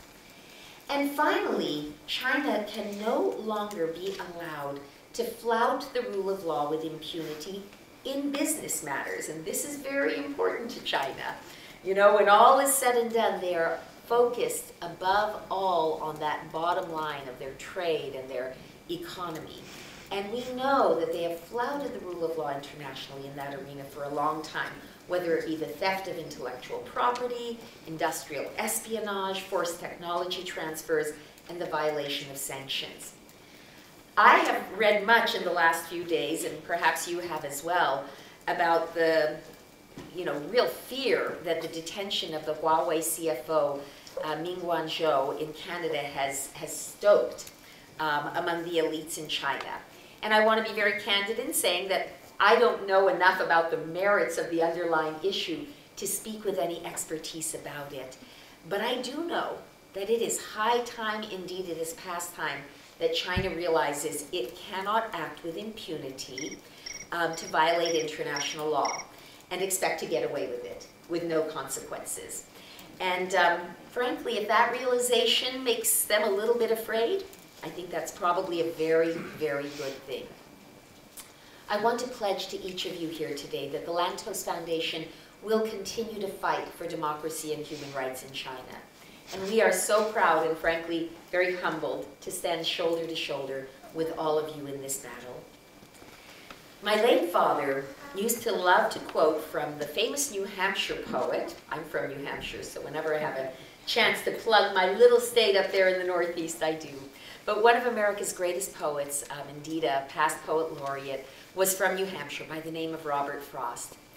And in one of his most famous poems, the last stanzas of it are as follows. The rest of the poem talks about a man making his way home through snowy woods on a winter's night and pausing to enjoy the beauty all around him. But he closes the poem with these lines.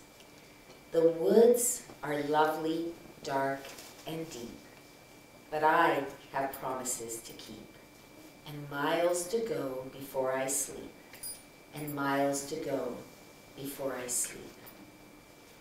All of us engaged in this great struggle could easily be diverted. The woods of our own private lives, pursuing our own dreams and goals and fortunes and aspirations are lovely, dark, and deep, and somewhat enticing.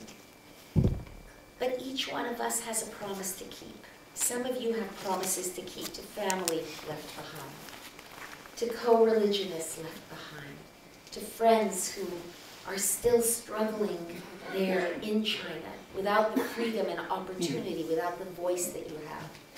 Some of us have promises to keep to a beloved father who has left for me a proud legacy and a sense of duty and obligation, that I must carry on the struggle that he felt so deeply about.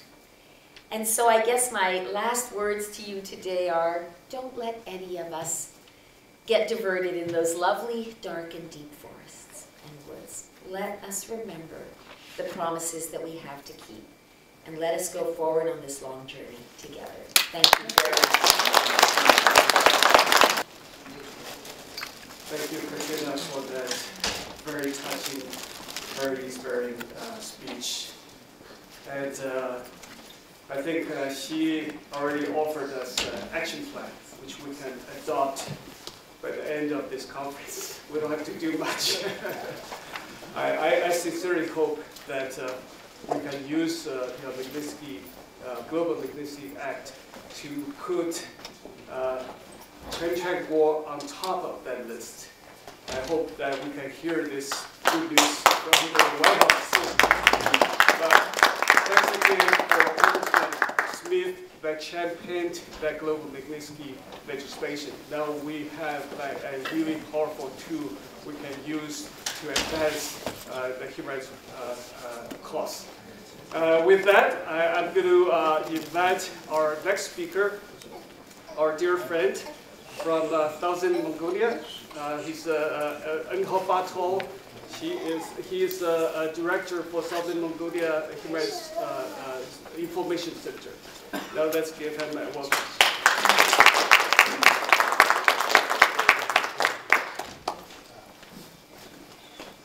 Good morning. My name is Enho Bato. I represent the Southern Mongolian Human Rights Information Center. It is my great privilege to be here today on the 70th anniversary of Universal Declaration of Human Rights to share my view and talk about the experiences that the Southern Mongolians have gone through under the Chinese colonial regime. Home to 6 million Mongolians, Southern Mongolia, always known as Inner Mongolia, had never been part of China up until 1949, when the Chinese communist regime took over the region. Becoming China's so-called first nationality autonomous region, Southern Mongolia has been subjected to Chinese government's a series of political purges, ethnic cleansing, cultural assimilation, economic exploitation, and environmental destruction. Surviving China's large-scale genocide campaign in the 1960s through 1970s. Today, Southern Mongolians are facing a different form of genocide, which we call cultural genocide.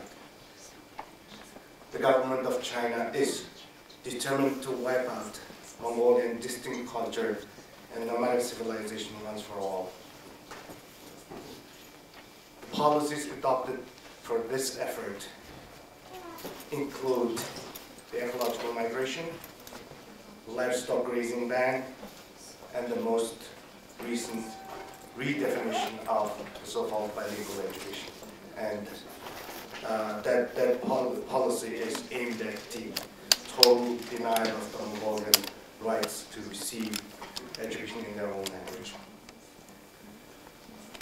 Mongolians who maintained the perfect balance between man and nature for thousands of years are now blamed by the Chinese government for the environmental degradation that in fact is caused by the non-sustainable farming and unscrupulous mining practice by the Chinese. Mongolian herders who stood up to defend their land and rights are arrested, detained, and sent to jail. Mongolian culture, language, and tradition are eliminated, and Mongolian local communities are torn apart. Mongolian dissidents, activists, and writers are frequently harassed and arrested and tortured. For example, Mr. Hada, who served 19 years in jail, is still under house arrest, and in April this year, he was taken away by the local police, and again, he was tortured on the tiger chair for 11 hours for his attempt to get out of the building to stage a protest in front of the Chinese local government. So if we carefully examine the very nature of the Chinese regime, it has a slightly different meaning to the Chinese of China proper and the people of the occupied nations of Southern Mongolia, East Turkestan, and Tibet. To the Chinese regime is a brutal, authoritarian regime. But to the Mongolians and Tibetans and Uyghurs, in addition to its authoritarian nature, it is also a colonial regime that has a very extreme brutality.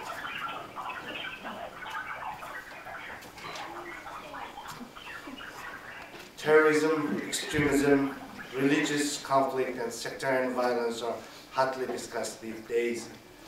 However, the world is largely indifferent to China's state terrorism. Look at how China is terrorizing the population of Uyghurs, and then Mongolians and Tibetans, and then their even own people.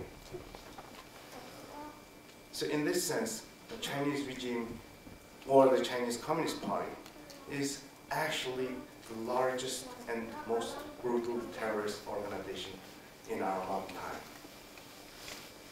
So defending human rights and promoting freedom is not the only task lying ahead of us. It is also our responsibility to awaken the public of the free and democratic world from their indifference and their inactivity that is actually helping embolden China to continue to carry out state terror against 1/4 of the world's population. Thank you.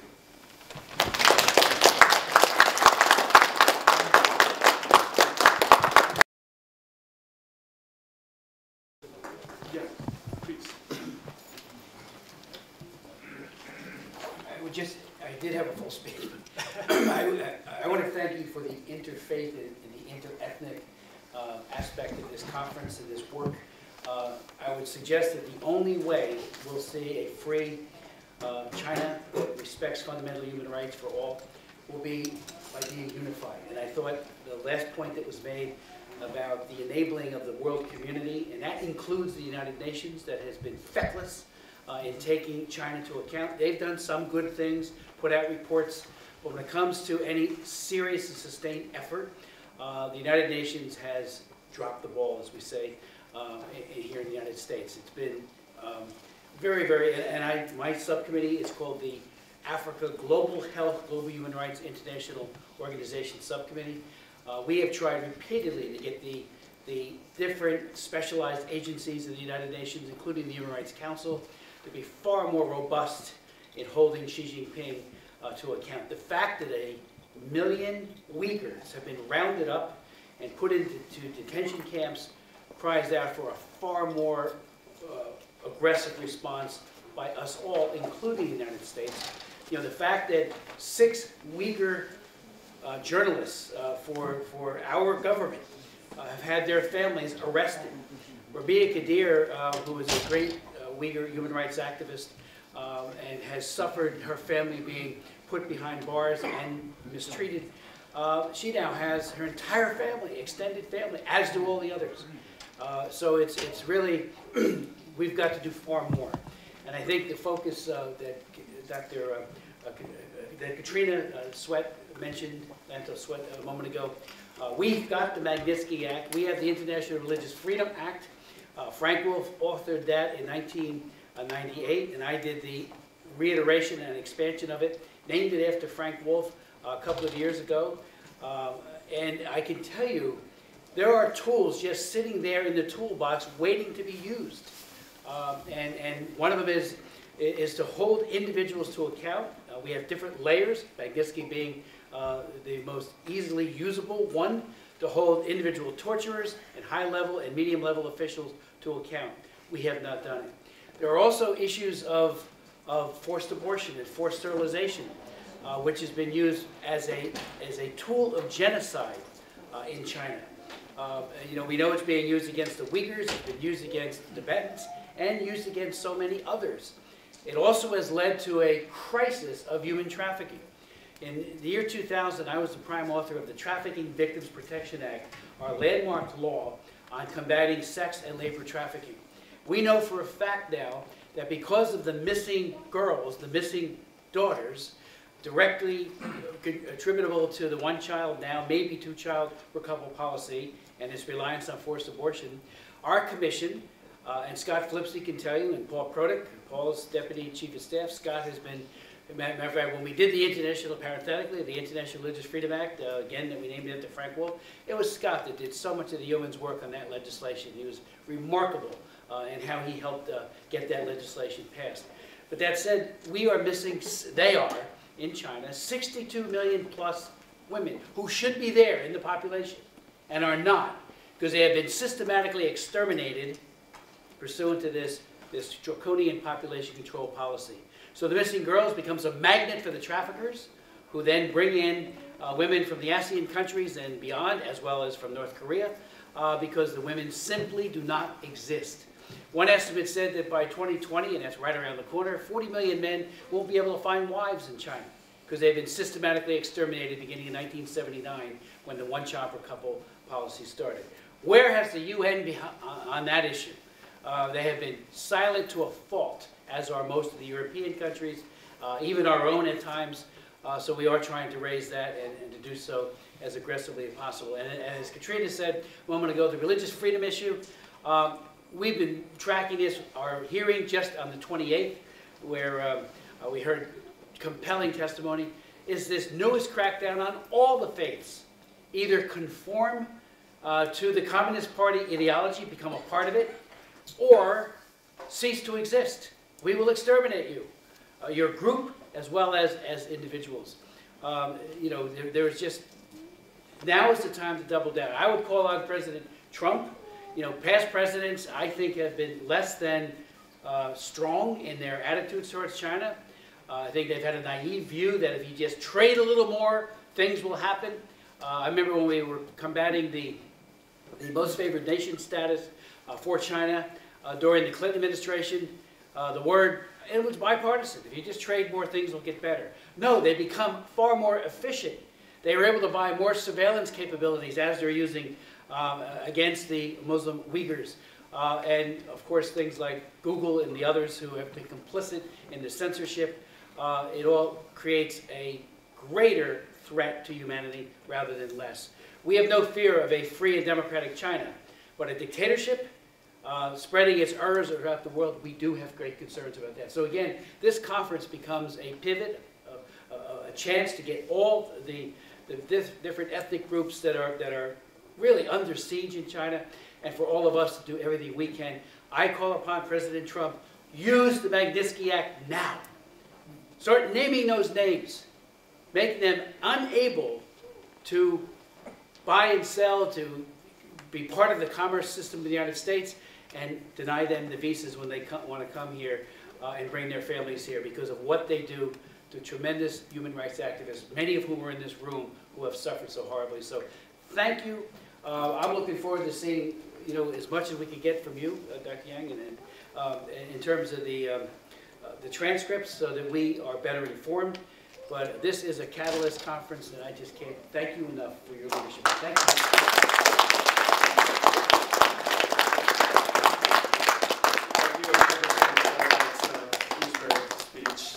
I also, in this International Human Rights Day, I think it's appropriate to also acknowledge Paul and Scott. When I also know both of them for 30 years.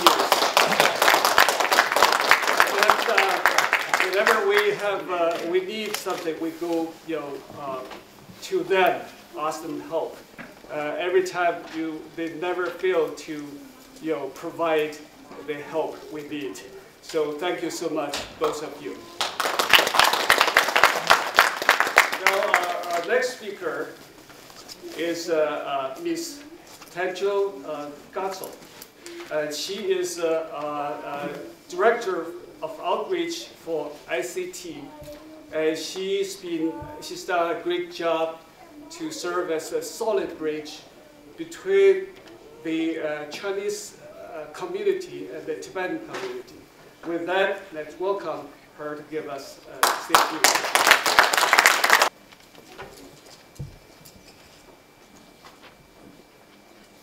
Thank you very much, Nancy.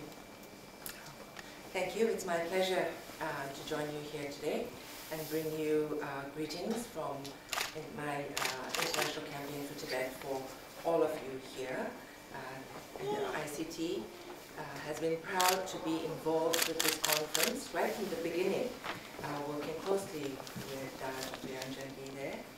And I thank you again for it takes a lot of work to put this together, so you've done it dedicatedly for you and your whole team.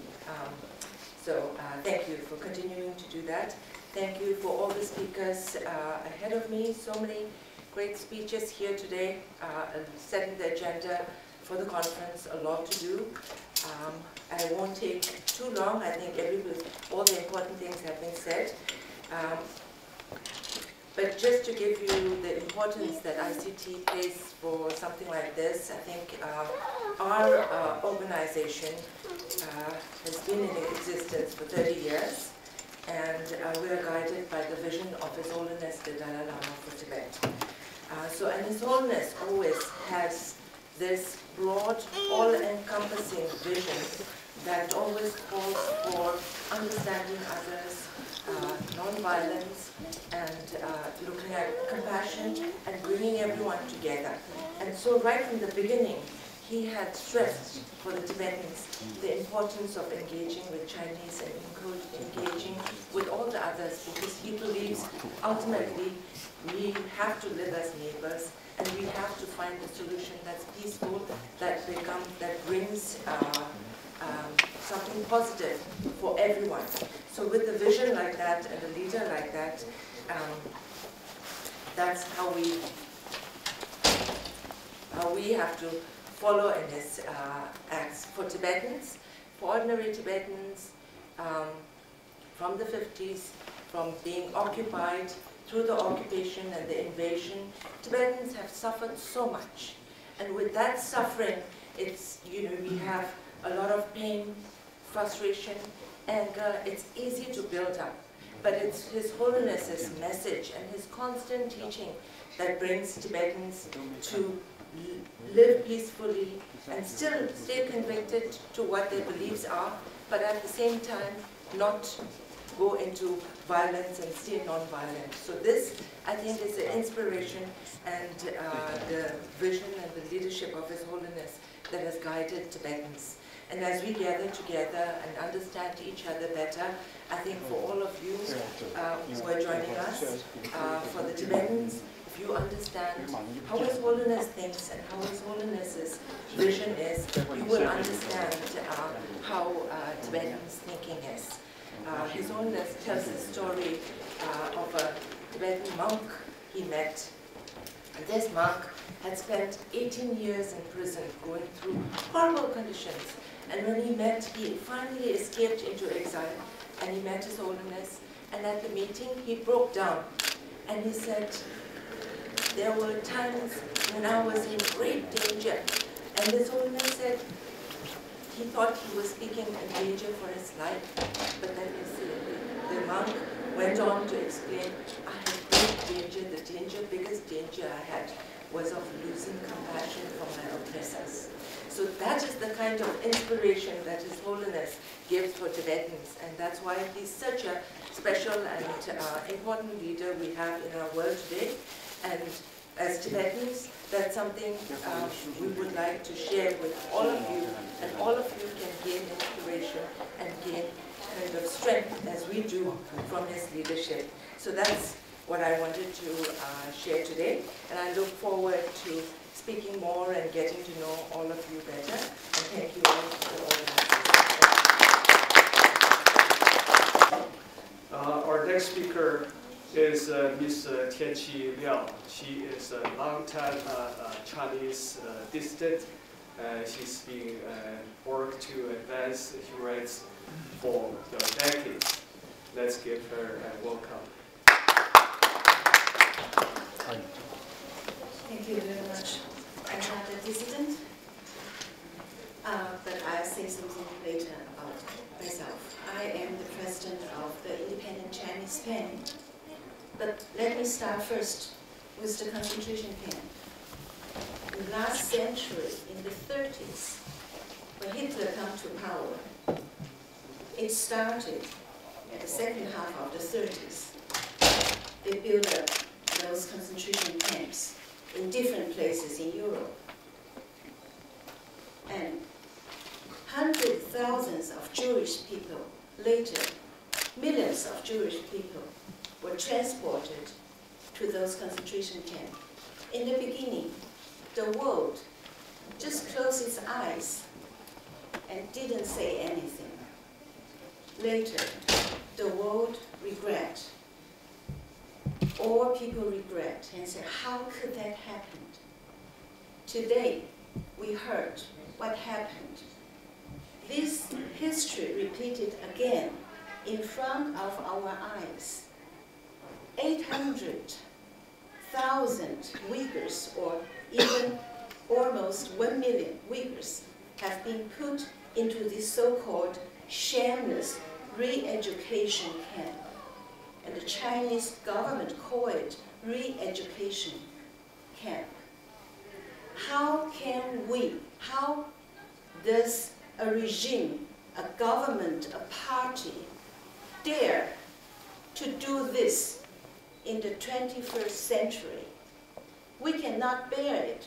I am so humbled to see what Miss Marigold Thorson, what she didn't say many things, but I'm so humbled, and I really feel so deep ashamed for what the Han Chinese, the Chinese government has done. Well, I mean, there are lots of other my country people, Dr. Yang Lianli, Yan Jiaqi, and many others who have been put into jail too. We Chinese fight against the government. We fight for our freedom, fight for our dignity. But sometimes we forget that this government has committed humanity crime. And so I'm so happy that we have the chance to have this conference for the Interethnic conference. It is so important in such a time when the Chinese government become more aggressive in their geopolitical policy and in their ethnic policy. And the threat is not only to the Uyghurs, to the Tibetan, and to the Mongols. It's also a threat to the democracy and to the people, the freedom of the basic freedom of the people in Hong Kong and in Taiwan. So I think we have to unite our strength to fight against this tyranny. For our Independent Chinese Pen, we have more than 300 members. 60%, over 60% of them are inside China.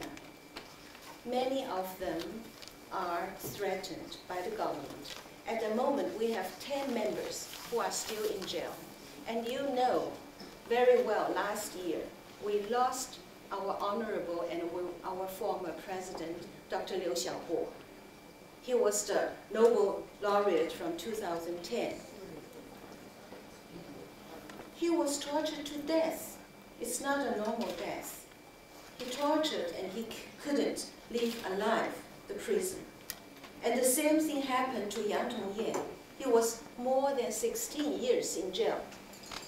And it was only a couple of months before he really served the full service, and he died. And we know lots of other people are still in jail. Ilham Tohti and Wang Bingzhang, life sentence. What kind of crime they have made? Nothing. Just they are independent thinkers. They are independent writers. They have to go to jail because of their words. I have to say, in Bible, in John, there's a sentence. In the beginning, it is the word of Chinese translated, 太初有道，道与神同在。这个道 this 道 is word. So word is holy. Word is the basic rights for every human being. No government, no organization, no authority can put people into jail because of their words. This horrible tyranny we cannot endure. We have to put our strength together. I can assure you, I am a Han Chinese, but I feel the same as a Uyghur. I feel the same as a Tibetan. I feel the same as a Mongolian.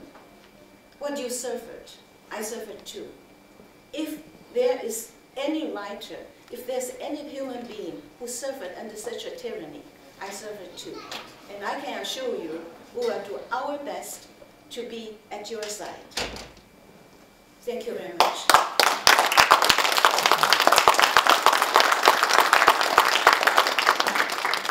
I can't agree anymore with the Tianqi. I think Chinese regime is probably the most evil, most deceptive in the history of the world. If the Western democracies don't pay attention, don't see China as the biggest threat, I think the civilization will be jeopardized. With that, I'm going to invite the founder and president of Citizen Power Initiative for China, Dr. Yang Jianli, to give an opening remark.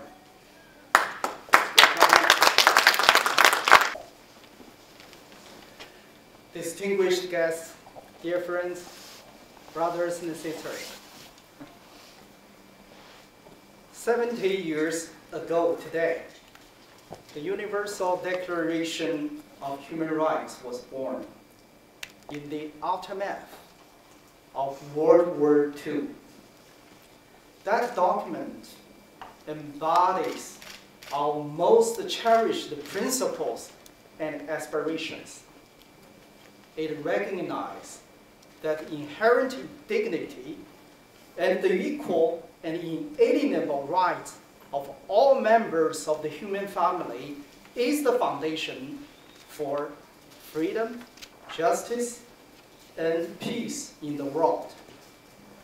And that everyone is entitled to these rights without distinction of any kind, such as race, color, sex, language, religion, political or other opinion, national or social origin, property, birth, or other status. Today, along with people around the world, we reaffirm our respect for these principles and also our determination to ensure that all people can enjoy human rights and political freedom.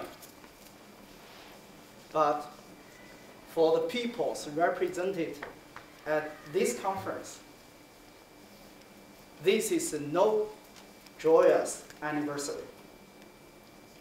For the 70 years, the full life of the Declaration, the Chinese state has egregiously abused its principles as fully. 1/4 of mankind have been condemned to live under the yoke of the communist regime, the Chinese communist regime.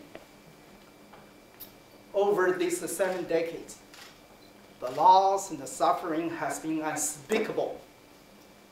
But the people from all groups have never stopped struggling for the goals enshrined in the Declaration and have taken important steps toward these goals in this generation. 10 years ago today, a milestone in this struggle emerged. Brave Chinese citizens led by Liu Xiaobo published Charter 08, which details 19 specific recommendations for peaceful constitutional reform. Charter 08 is not only an indigenous and unequivocal call for democratic reform, but also a roadmap for achieving it. It is the basis for dialogue among all societal groups, including the state. This is a ray of light in a country still shrouded in darkness. But 10 years later, this ray of light is covered by even darker clouds. China, under Xi Jinping, is showing all aspects of a fascist state. Xi Jinping fascism is real, clear, and present danger to free societies everywhere. 70 years ago, the crimes, the terrible crimes of the Nazi Germany led the international community to embrace the principle of universal rights. But today, the similar patterns have emerged in China. One single all-powerful party, one paramount leader, total control of all media, military aggression abroad, brutal suppression of dissent, creation of fictional external threats and enemies, and jingoism and strident nationalism masquerading as foreign policy. These are the classical fascism.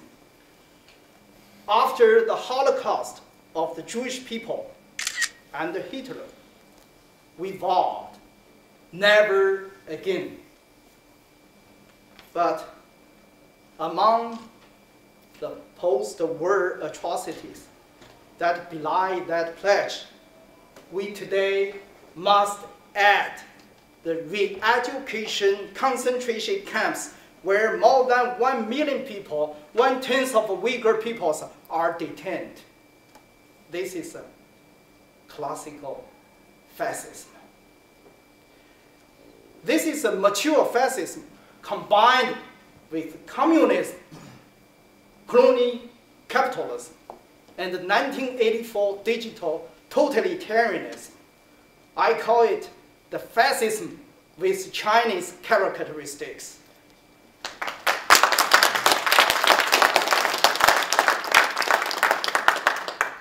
How can this happen? How can this have happened? There are, of course, many explanations. Allow me to emphasize two. First, the freedom forces of various ethnic, religious, regional groups are not sufficiently united. As a result, we have not yet formed a viable homegrown democratic movement, which has been a major goal of this interethnic, interfaith leadership ever since it started 18 years ago. So we must thus continue to build trust and solidarity through the joint effort in our human rights and democracy work. Second, too many leaders, world leaders, seeking security and economic benefit, have grown inured to the Chinese state's abuse of brothers and sisters. And yet, there are still many democratic leaders who understand the fascism with Chinese characteristics is the biggest threat to world peace, the international economic order, and their own way of life. So it is in the interest of both the people under the yoke of the Chinese communist regime and the world's democracies to push for a democratic transition in China. But we must do more to energize this process. I hereby ask you to join me in calling on the U.S. government, United States, to end the compartmentalization of human rights. It began to engage with China with moral and strategic clarity. In particular, I advocate that Congress pass a binding China Democracy Act, flatly stating that enhancing human rights and the democratic transition in China is decidedly in America's national interest, and directing the federal government and all its agencies to make democracy and human rights advocacy the core of all engagement with China. Such an act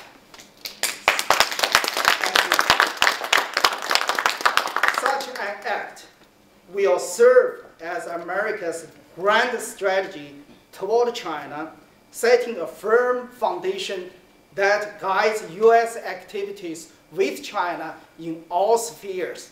And more importantly, it will send an equivocal message to the people in China. We want you to enjoy freedom. That is our goal. 70 years ago, political leaders and civil society rose to the challenge of their times and promulgated the Universal Declaration of Human Rights. Surely we today, with their work as our foundation, with our united effort, and with the support of